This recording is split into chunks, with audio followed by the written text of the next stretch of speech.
පස්වෙනි එපිසෝඩ් එක පටන් ගන්නෙම මොහි හීරෝයි කැනඩාවේ ලස්සන දේවල් කරමින් සතුටින් ඇවිදින සීන් එකකින්. මොහි හැම වෙලේම හරිම සතුටින් ඉන්න නිසා හීරෝට එක පොඩි අමුත්තක් දැනෙනවා. හීරෝගේ මැනේජර් නානාමි කියන්නේ මොහි හරියට ඉන්නේ එයා කැමති පිරිමි ළමයෙක් එක්ක ඩේට් එකකට ආවා වගේ කියලා. හීරෝ මේක අහලා ටිකක් අහංකාර විදියට hina වුණාට ඇත්තටම මොහි හිතින් මවාගන්නේ එයා හෝජින් එක ඉන්නා වගේ. මොහිට හතරපැති ක්ලෝවර් ඒ කියන්නේ ෆෝලිව් ක්ලෝවර් එකක් හම්බුනාම එයා සතුටින් කෑ ගහන හැටි හීරෝ වගේම හෝජිනුත් ආදරෙන් බලාගෙන ඉන්නවා. ඊළඟ සීන් එකේදී මොහි හීරෝ එකතු වෙලා ලස්සන ඉර බහගෙන යන දිහා බලන් ඉන්නවා. එතනදී මොහි කියනවා මම දැකපු ලස්සනම ඉර බහින එක මේක. මොකද මම මේක බලන්නේ තනියම නෙමෙයි නිසා කියලා. හැබැයි මේ සතුට අතරේ නරක ආරංචියකුත් ලැබෙනවා. ෂෝ එකේ ප්‍රොඩියුසර් කිම්ට හදිසි වැඩකට කොරියාවට යන්න වෙනවා. ඒ මදිවට ඔරෝරා එක දකින්න තියෙන අවස්ථාවත් අඩු වෙනවා කියලා තමයි කියන්නේ. ෂූටින් කැන්සල් වුණ නිසා මොහි මැනේජර් යන්වයි රෑ කෑමට පොඩි ඩ්‍රින්ක් එකක් ගන්නවා. හෝජින් පොත් සාප්පුවකට ගිහින් කියලා දැනගත්තම මොහි පොඩ්ඩක් අප්සෙට් යනවා. හෝජින් කාමරයට එද්දි දකින්නේ යන්ව බීලා සීනතුව ඉන්නවා වගේම මොහි හෝජින්ගේ කණ්ණාඩිය දාගෙන ඉන්නවා කියලා. මොහිට ඕන උනේ හෝජින්ට මේ ලෝකය පේන්නේ කොහොමද කියලා බලන්න. මොහි ඒ කණ්ණාඩියක් දාගෙනම එළියට යනවා. හෝජින් ඒක ගන්න පස්සෙන් යනවා. හැබැයි වැඩේ වෙන්නේ දෙන්නටම තමන්ගේ කාමරයේ යතුරු ඇතුලේ අමතක වෙනවා. ඉතින් මේ දෙන්නටම මුළු රෑම එළියේ කතා කර කර ඉන්න වෙනවා. මොහි හෝජින්ගේ ඇඟට බර වෙලා නිදා ගන්නවා. උදේ වුණා මේ දෙන්න ළඟ තියෙන පොඩි කෑම කඩේකට යනවා. එතෙන්දි මොහි කියනවා එයා ෆෝලිවර් ක්ලෝවර් 7ක් එකතු කරන්න ඕනේ කියලා. මොකද එතකොට අරෝරා එක බලන්න යන්න වාසනාව ලැබෙනවා කියලා එයා විශ්වාස කරනවා කියලා. හෝජින් මේක විහිළුවට ගත්තත් මොහි කියන්නේ විශ්වාසය තියාගන්න කියලා. ඔහොම ඉන්නකොට හෝජින් පොඩි වැඩකට ගිහින් අතරමං වෙනවා. මොහිට 7 වෙනි ක්ලෝවර් එක හම්බුනාම එයා දුවගෙන යනවා හෝජින්ව හොයාගෙන. හැබැයි මොහි දකින්නේ හිත රිදෙන දර්ශනයක්. හෝජින් ඉන්නේ ජීසොන් එක්ක. ජීසොන් ඇවිත් ඉන්නේ ප්‍රොඩියුසර් කිම් වෙනුවට මේ ෂෝ එකේ වැඩ බාර ගන්න. මොහිට මාරම දුකක් දැනෙනවා ජීසොන් වෙතන දැක්කම. ඔය අතර හීරෝ තීරණය කරනවා මොහිට බොරු බලාපොරොත්තු දෙන්න නැතුව එයා එක ටිකක් රළු විදියට හැසිරෙන්න. ඊළඟට කාර් එකේ අනාදරේ මොහි ඉන්නේ මාරම අප්සෙට් එකක. දොරාමි ආයෙත් මතුවෙලා මොහිගේ කනට කරලා කොඳුරනවා මොහි දැන්වත් අහන්න ඔය ගෑණිගෙන්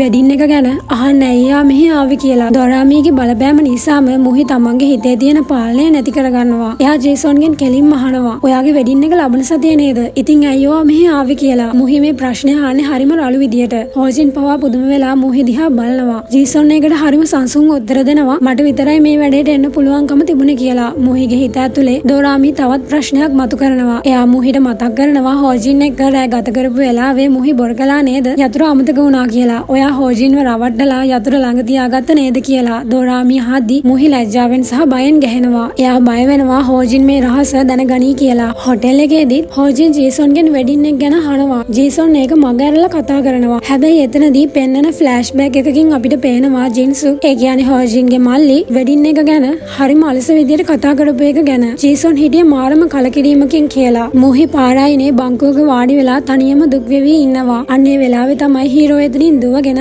එන්නේ. හීරෝ දකිනවා මොහි හරිම අප්සෙට් එකේ ඉන්නවා කියලා. හීරෝ මොහි ගාවින් වාඩි වුණාම මොහි තමන්ගේ හිතේ තියෙන ඔක්කොම දුක හීරෝට කියනවා. මොහි දන්නවා හීරෝට කොරියන් භාෂාව ලොකුවට තේරෙන්නේ නැහැ කියලා. ඒ නිසා එයා නිදහසේ තමන්ගේ හිතේ තියෙන දේවල් කියවන්නේ. මොහි කියනවා මට ඕන උනේ නැහැ ජීසොන් මෙතනට එනව දකින්න. දැන් එයා ආපු නිසා මට අරෝරා එක දකින්න ඕනෙත් නැහැ කියලා. එයා ජීසොන් ගැන තියෙන ඉරිසියාවත් හෝජින් ගැන තියෙන බයත් ඔක්කොම හීරෝට කියනවා. හීරෝට හැම වචනයක්ම තේරුනේ නැතත් මොහි ඉන්නේ ලොකු වේදනාවකින් කියලා එයාට තේරෙනවා. හීරෝ කරන්නේ නිශ්ශබ්දව මොහිට අහුම්කම් දෙන එක. මේකෙන් හීරෝගේ හිතේ මොහි ගැන තියෙන අනුකම්පාව තවත් වැඩි වෙනවා. රෑ ක්‍රූ එකම එකතු වෙලා කෑම කන වෙලාවේ ජීසොන් කියනවා මේ ෂෝ එක වෙනුවෙන් එයාගේ වෙඩින් එක තව සතියකින් කල් දැම්මා කියලා. මේක අහලා හෝජින් මාරම අප්සෙට් යනවා. මොහි හෝජින්ව සනසන්න හදනවා. මොහි කියනවා මේ පාරවත් කවුරු හරි එක්ක පැනලා යන්න. එතකොට ඒ කෙනා ඔයාව ආරක්ෂා කරයි කියලා. හැබැයි හෝජින් මොහිට හරිම රළු විදියට බනිනවා. එයා කියනවා මම තව කෙනෙක්ට ලං වෙන්න හැදුවා. ඒත් ඒක හරි ගියේ නෑ.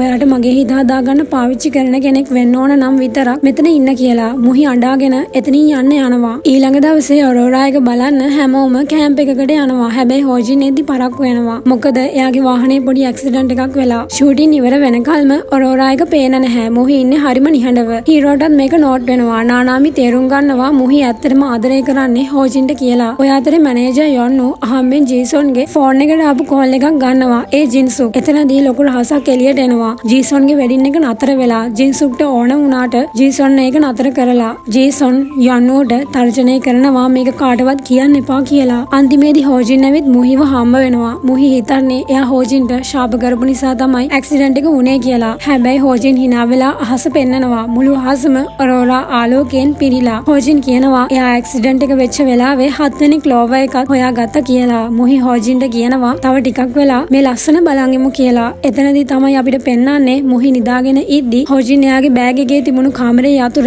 දැක්කා කියලා. ඒ කියන්නේ මොහි එදා රෑ බොරුවක් කළේ කියලා හෝජින් දැනගෙන හිටියා. ඒත් එයා ඒකට කැමති වුණා. අවසාන දර්ශනයෙන් පෙන්නන්නේ හෝජින් ඇක්සිඩන්ට් එක වෙච්ච වෙලාවේ ෆෝන් එකේ ටෝච් එක දාගෙන පාරේ බඩගාමින් මොහි වෙනුවෙන් අර 7 වෙනි ක්ලෝවර් එක හොයපු හැටි. ඒ කියන්නේ හෝජින්ටත් නොදැනීම එයා මොහිට ආදරය කරන්න පටන් අරන්. ඔන්න එතනින් තමයි මේ එපිසෝඩ් එක ඉවර වෙන්නේ. ඉතින් ඔයාලට මේ එපිසෝඩ් එක ගැන මොකද හිතෙන්නේ කියලා අනිවාර්යයෙන්ම පහලින් කමෙන්ට් එකක් දාගෙන යන්න. එහෙනම් ඊළඟ එපිසෝඩ් එකෙන් හමු වෙනකන් ඔයාලට සුබ දවසක්.